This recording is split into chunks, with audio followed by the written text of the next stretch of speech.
I was far from home, and the spell of the eastern sea was upon me. In the twilight, I heard it pounding on the rocks, and I knew it lay just over the hill, where the twisting willows writhed against the clearing sky and the first stars of the evening. And because my fathers had called me to the old town beyond, I pushed on through the shallow, new-fallen snow, along the road that soared lonely up to where Aldebaran twinkled among the trees, on toward the very ancient town I had never seen but had often dreamed of. And that was the opening of The Festival by H.P. Lovecraft. It's a story that is appropriate for the season that we just finished. And for those of you who listen to my reading of this story, you'll understand that this is actually a Christmas story. This is also one of your favorites too, Ralph, isn't it? It is, yeah. I would rank it in my top 3 Lovecraft stories. Yeah. It's one of my favorites too. And I was telling you that though I do like all of Lovecraft's material, I'm partial to the shorter pieces like this. Yes. It has Lovecraft also, he always gets attached to just like the Cthulhu thing. And we talked about it before. I love this thing that Stephen King learned from Lovecraft to interconnect the stories, even though there are stories where no fish creatures appear, but that you have he also owned a copy of the hideous Necronomicon by Abdullah Hazred. And, you always have these connecting dots and lines. And I love that because it's building the universe of the whole thing. I love it when the stories break out a bit. And to me, the best stories are the ones that trigger the true horror stuff that really shocks me. And I'm not shocked. I think there's not a Lovecraft story that shocks me, but it's the gloom in these stories that attracts me. And this story to me is one of his darkest and gloomiest ones. Absolutely. And this was written in October 1923 and was first published in Weird Tales in the January 1925 issue. And, the Weird Tales, we talk about this quite a bit. That's the venue that a lot of these old school weird fiction writers published their material. Robert E. Howard, Clark Ashton Smith, Lovecraft. They've all appeared in the pages of Weird Tales. And actually, there's a new version of this magazine that's out right now. They still publish it. They reawakened the beast. And I have the last several issues, and they've all been really good. So I highly recommend everyone checking it out. So is it like a magazine format? Yeah. It's a hard copy magazine. Nice. It's got cool artwork on the cover. This last, well, I don't know if it's the last issue, but the one, they have a heroic fantasy issue that there's a piece by Neil Gaiman. There's an excerpt from the new Elric book, which just came out by Michael Moorcock. And then there's just a bunch of other dark fantasy poems and short stories and things like that in there by various writers. Fantastic.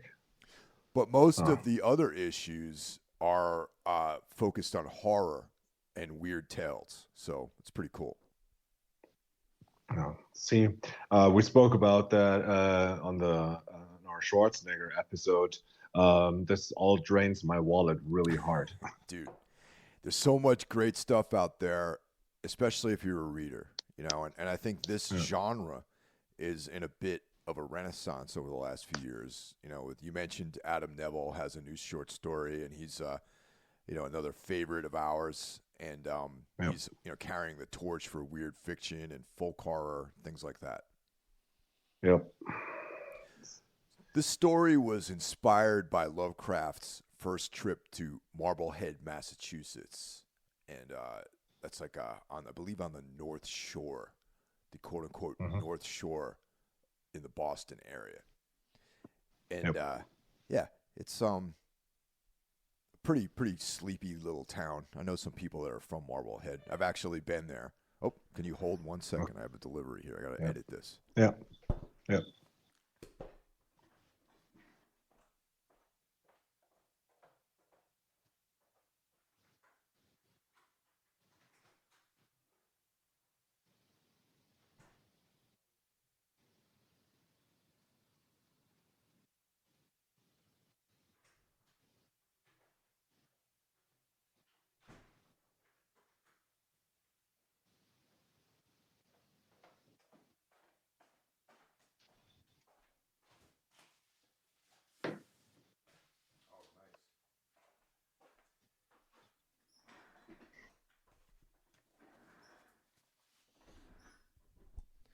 I ordered a proper espresso maker. Just showed up.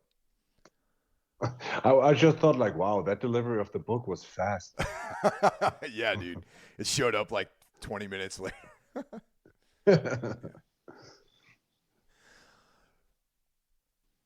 All right. So the story. We were talking about. Yeah. Yeah. Sorry. Okay. Yeah. So it's Marblehead, et cetera, et cetera. Yeah. Yeah. Right.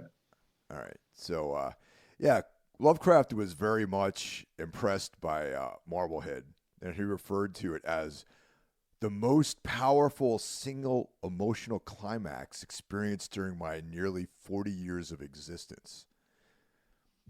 I can't say that I share the crazy. same experience of going to Marblehead as he did, but you know.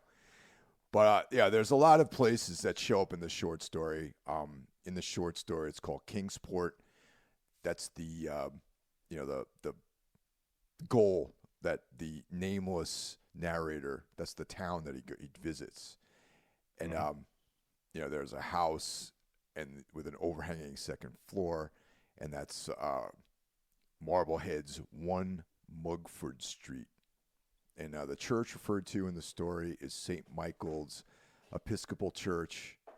And yeah, so there's a lot of actual, places that really exist in our world that Lovecraft used in his story. The cool thing is about the technology that we complain a lot about, like with now music being nothing special since it's all like available all the time. And we sometimes doing like the old man shtick where we like glorify like, oh, we had to order a record, had to wait for it forever, blah, blah, blah, blah. But the technology nowadays, just for example, I've never been to Marblehead and probably will never go there. But I just, when prepared for the podcast here, I reread the story, checked the same notes that you have on the internet, and then I used Google Earth to take a stroll through town and actually look at the places. This is fucking fantastic. Yeah, Massachusetts has a lot of like that. New England in general, like along the coast. Yeah. There's a lot of these kind of cities which you can imagine would impress Lovecraft to write about. There's also some references to other books. There's the race that appears in here, this pre-Aryan sorceress race, would have appeared in Margaret Murray's The Witch Cult of Western Europe, a book that I've actually read, believe it or not. I have it in my bookshelf. Really? Okay. Yeah. Wow. And, of course, Arthur Machen, who was an influence on Lovecraft. He has a novel called The Three Impostors, and I have not read that. So that's apparently an influence on this short story. That's I mean that's the best way you can do it, like with King or probably Adam Neville. Adam Neville is always posting like stuff on his Instagram that he has read and like how much he's like, oh, I'm impressed with this, and then you read his stories and you're like, oh, cool. So like he definitely also takes influence from other authors, and that's what Lovecraft did too. And I think that's the cool thing about literature and writing. That the same with like us quoting musicians when we write music. We don't blatantly steal, but we're certainly influenced by it. And I like this that there's this cultural narrative throughout time that we're involved by stuff that someone did before us, and we make our own take of it. In the case of Lovecraft, there's a lot less for him to draw influence from. Because if you Yeah. think about it, it's like, okay, Robert Chambers, Lord Dunsany, Edgar Allan Poe, Poe. Yeah. Arthur Machen. Really, that's, I'm sure there are Yeah. others in there. I mean, Mary Shelley wrote some weird tales, from the early 1800s. I'm sure, Lovecraft was into that as well, you know. Yeah, but the thing is, like these, it's kind of like when you compare it to metal, it's the same thing, that when you had heavy metal, and then Venom came, and Bathory came, and Hellhammer came, and pushed the boundaries, and that to other people heard that, and then they pushed the boundaries even further, creating like the second wave of black metal, and then you saw where it all comes down to today, and the horror that we have nowadays, the various forms, it's based on some people that like started the whole game, and others like pushing the door open, like Poe in his time, and then Lovecraft after that, and then people like King. And now you have all these various strains of horror literature, the same that we have with metal. It's not all of it is good, but it's there, and the people are creative. And yeah, so that's why Lovecraft is legitimately one of the forefathers of modern horror. So the story starts, as we see in the excerpt read at the beginning of this episode, on Yuletide, which this unnamed narrator refers to as a time that men call Christmas. And so right away, you have the sense that the narrator is an outsider that doesn't necessarily exist within the confines of modern society for the time. Like, he's referring to a culture that precedes his current culture back into the deep past. Mm-hmm. And he mentions that this tradition is older than Bethlehem, Babylon, and Memphis, which are ancient cities that thousands of years ago. This predates all of that stuff. And he's traveling to Kingsport, and he's going to check in on some family that he has up there. And just his description of Kingsport, aside from the nods to Marblehead, it's that typical dark, deserted city that Lovecraft likes to have in all of his stories, or in a lot of his stories, I should Correct. say. Yeah, the Innsmouth, Dunwich, and all these places. Yeah. Have you ever seen the movie The Deep House? Is the Deep House with the house underwater? Yes, that's the one. Yeah, I've seen that one. Yeah. Not almost a good movie, almost. Yeah. As Mick Jagger's son is in it. He's turned stars in that film. But one of the things I liked about that movie is the way that the town is kind of presented. It has like that deserted sort of vibe to it. You know what I mean? And immediately made me think of like Lovecraft, and even Thomas Ligotti presents towns the same way, as these kind of brooding, deserted places, these almost liminal spaces that exist between the future and the past in some ways. And that's the sense that I got of Kingsport. Yeah, and it's also in that movie, it is the house is underwater, and it looks so gloomy. And that's what I meant with this story being one of its darkest. It's like from the get-go, when the narrator enters town, it doesn't feel that he's going to like a Christmas celebration, Like we all know, like movies like Home Alone and all the Christmas flicks, where families like travel through the country to come home to a joyful house full of people, and everybody's happy, or planes, trains, and automobiles and stuff like this for Thanksgiving. But this, from the get-go, man, this guy is entering the town and is like one of the, like, from what I imagine in my head, one of the bleakest, darkest, uncomfortable cities that you can think of. And he's also not seemingly like, oh yeah, I'm going to see some relatives for a Yuletide party, but it's all so depressing from the get-go. Yeah, it has like this foreboding atmosphere to it, and then he comes upon the house that he's looking for, and he knocks on the door, and his what you're thinking is a family member lets him in, and they have these flabby hands and this kind of expressionless faces and things like that. But we discover that they're wearing masks. Yeah. Yeah. So that's like, once again, adds another sheen of weirdness to this this whole experience. Now, And can you imagine that? Like you're visiting some relative and they're wearing a mask. yeah. And you go to this town that it seems like he's never been there before. Dude, that's what I just wanted to say, man. It's just like I'm obsessed with masks. That's like, I mean, look at the cover of the last Ultha record. It's the whole thing about like the roles that we play and the masks that we wear is something that like on a philosophical level totally gets me. And that's why I always like liked horror movies where villains had like masks on. For example, there's this movie The Strangers.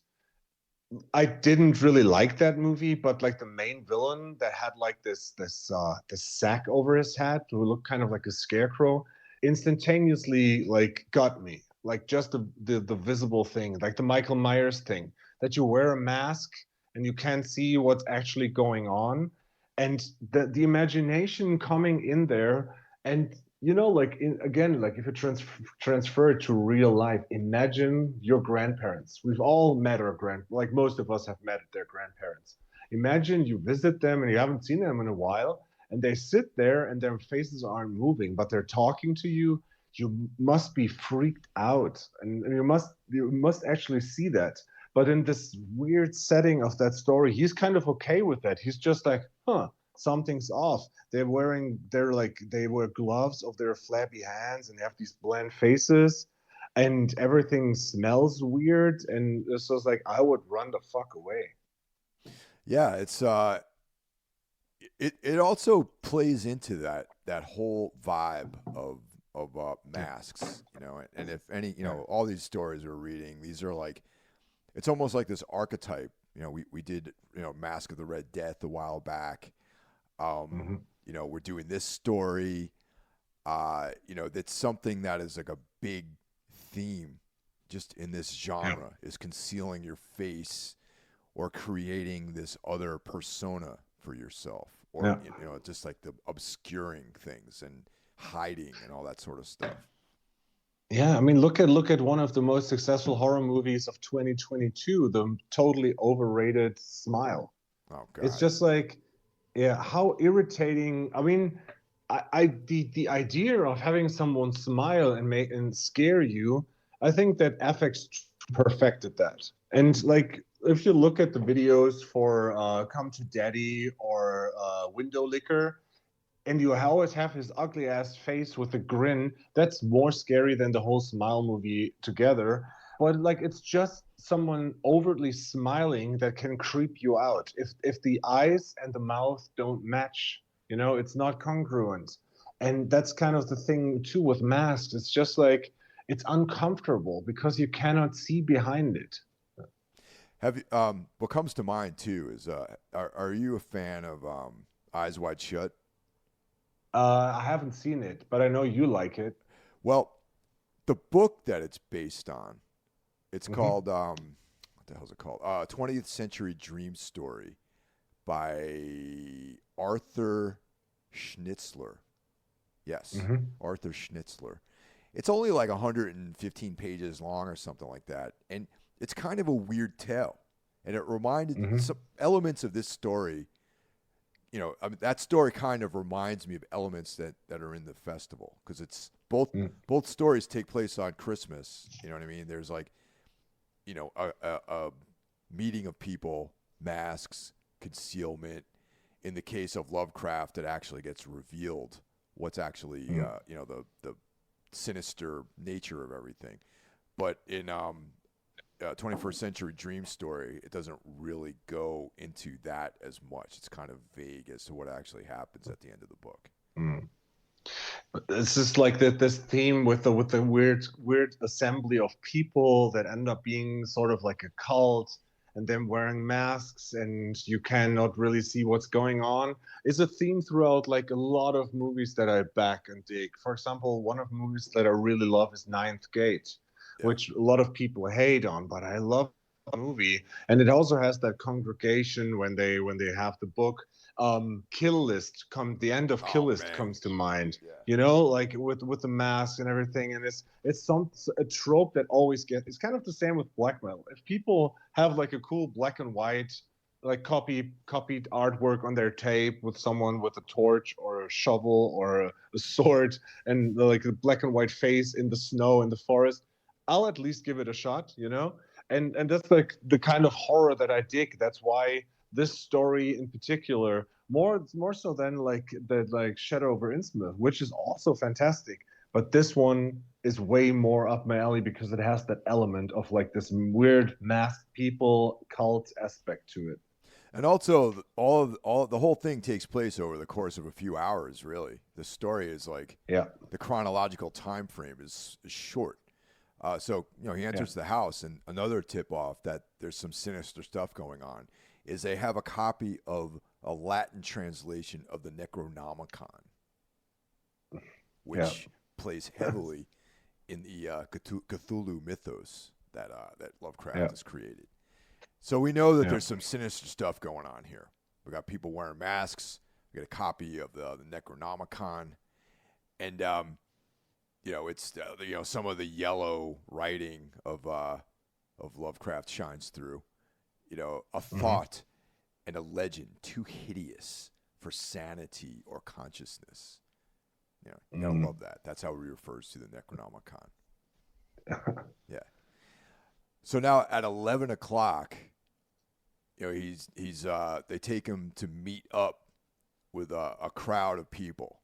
They're wearing cloaks, and they also have masks on, and they head to the top of a hill at the center of town. And we mentioned how this mirrors the actual layout of Marblehead, and there's a Yep. church up there. That's the church in Marblehead too. And the crowd is led to this church.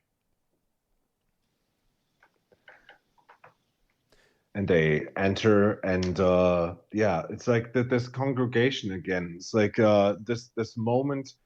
The whole story feels like I think that like which comes to play here when he goes into that group and they go towards the church and then go into the crypt. I think that the dude is completely isolated and lonely. Like even with his like relatives, I think there's it's supposed to be his grandpa and his aunt. No, his uncle and aunt, right? Yeah. That's the people that he visits.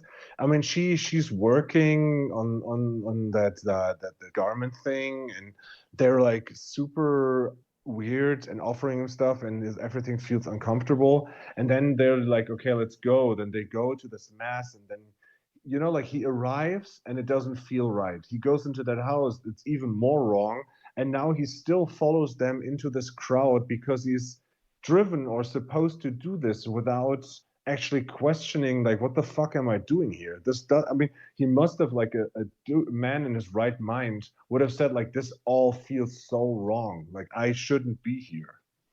Now, one of the interesting things about this church is that it's underneath the church. There's a passageway, okay, Yeah. that goes into another more ancient location. Now, this also is like a huge trope that we see recurring in a lot of these types of things. We have the Christianity overlaid on top of an ancient Hmm. belief system, and this is like a very very popular motif that it shows up in folk horror. If you think about like the Wicker Man and you mentioned Kill List. There's like, Yeah. if you think about just England in general, even though this takes place in New England. If you Yeah. think about England, the Romans brought Christianity to Britain, ancient Britain, and at that Yeah. point, the Roman Empire was the Holy Roman Empire. So the concept of Christianity came to this land, and they just kind of sat it on top of their old belief systems, like their old gods, their old ways. Yeah. And that's what this scenario in the book, the story rather, shows you, that this church is literally placed on top of what I'm perceiving as another hallowed ancient, location. You know what I mean? Like there's like this Yes. labyrinth below the church that Yeah. this is where we get some great writing here. A vast fungus shore litten by a belching column of sick greenish flame and washed by a wide, oily river that flowed from abysses frightful and unsuspected. It's fucking brilliant, man. So underneath this church, there's like this secret river that comes from like this dark abyss, this void, and it's there's like strange plants and mushrooms growing everywhere, and there's like a whole ocean that's underneath the land. That's like this. It also comes to mind too is back in the between the 1800s and the 1900s, like the turn of the 20th century, there's a lot of ideas of like these inner Earth stories, like guys like Edgar Rice Burroughs, like he had like the Pellucidar books that he wrote. Yep. There's like this inner Earth fantasy stories that were coming up, and I think that Lovecraft kind of dips into this a little bit here. Yeah, Jules Verne comes to mind, Yep. like the journey to the center of the earth. And what to me always comes to mind, and that's like connected to my favorite Lovecraft story is The Rats in the Wall. And it's the same thing that like underneath the house, there's these catacombs and you go down and further down. And to me, like it came up two things, like look at like how often basements are the center of fear in horror movies. You have it like in the beginning of It, when Georgie has to run down to the basement to get like the paraffin for the boat. You have it in Nightmare on Elm Street, where the boiler room is, where Freddy got torched.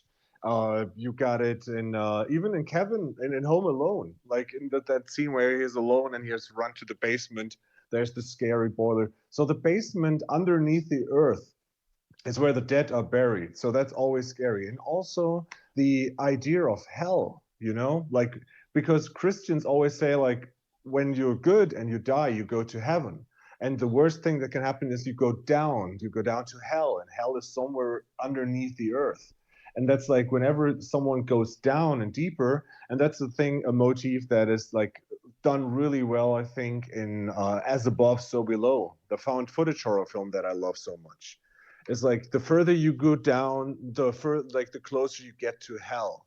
And that's kind of the feeling that I have here. When you go down that river, that path, it like you go closer to hell.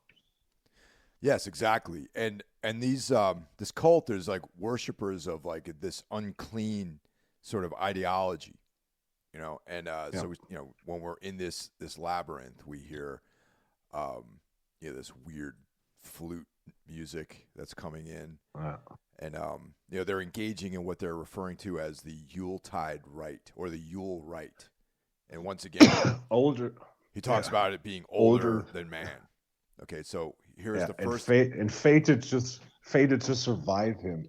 Yeah. So here is where we get into the concept that these people are not altogether human, that there's some offshoot of an older race that existed prior to man inhabiting the planet. Yeah. So at this point, this horde of eyeless creatures, they reveal themselves, and it's kind of hard to visualize what they are because they have wings, but they live underground. He also likens them to ants, and vampire bats too. So I don't know. I had a hard time kind of figuring out what these things look like. Yeah, but like imagine this. You go like, and this is what I love so much about the story. Your imagination can go buck wild there. So you go like, there's a church and there's an opening. You go to the crypt and you go deeper. All of a sudden there's a river. Everything is green lit, moldy, dark, and uncomfortable. You follow that river. All of a sudden you hear like a weird flute noise coming from something that you can't make out in the dark.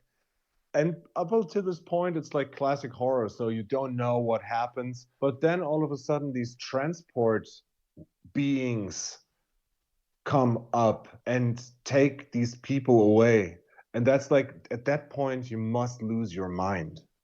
And that's like, I mean, mostly like the descent into madness is like what kinds of drives the stories of Lovecraft. That's what we are like going towards with this story.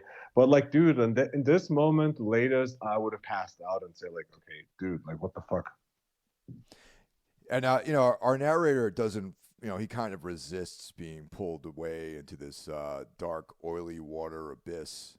So these Yeah, creatures are meant more to be like, um, you know, passage. Like they're like you're supposed to ride them into this yeah. black hole of, you know, darkness.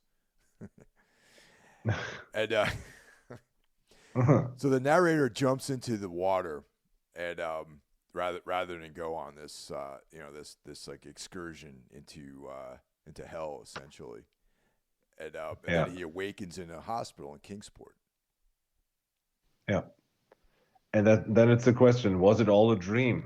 Yeah. Because I mean, before. Yeah. Sorry. Go ahead. I was just gonna say that the town is different than what he remembers it too. Like the town is Yeah. not the same, you know, gloomy like ancient world. It's in like a more modern time when he looks out the window of the hospital. Yeah.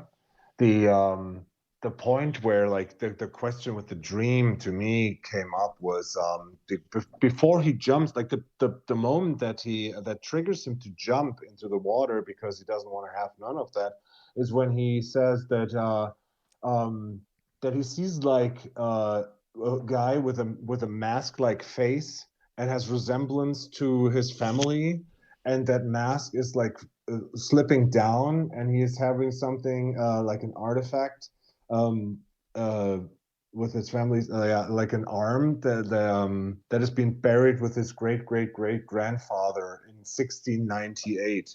So like something that like maybe appeared on pictures of his families, or like there's this heirloom that like our family always kept, but it was buried with your great grandfather, and then disappears with one of these creatures you see under the earth, and then you say like, okay, this cannot be true. And I sometimes have like in my dreams have like things appear that have been gone for a while, or like stuff that reminds me of my grandpa or something.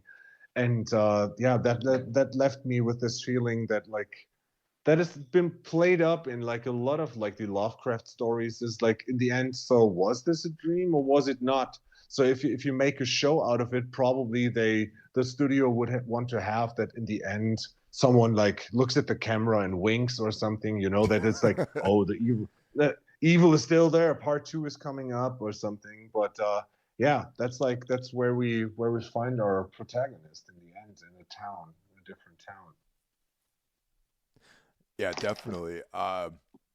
You know, the other thing too about this whole dream sequence thing, it's like I mentioned that it was it made me think a little bit of that story, the novella, 21st Century Dream Story, where, yeah, you know, it's Christmas time. There's a bunch of people in masks. Some dark stuff happens, and at the end, you're kind of left thinking that maybe this didn't really happen, you know? And because what they're saying is that they rescued him from the harbor of Kingsport, and that they think that he jumped off of a cliff. So that, you know, there's a this whole story is kind of thrown in doubt when Yeah. the hospital, you know, reports that back to him. Yeah, and that's the cool thing that is like to me, which with what I like better than like, okay, here's the actual proof, or like it's ambiguous. You can make up your own mind, and you can say like, ooh, kind of like watching a horror film where like when there's a horror movie that really like sucks you in, that you're in the end you're like, oh, thank God it was just like a movie. Or like when you have a bad dream, it's just like, thank God it was just a dream. um, I think it would be terrible to have something like this and then people try to explain to you, yeah, we found out this and that, and this is the truth. I'd rather have it like kind of ominous, and that's kind of what the Weird Tales thing to me is.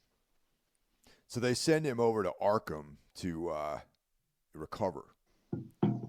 and and sort of, you're led to believe that he needs some like emotional recovery, and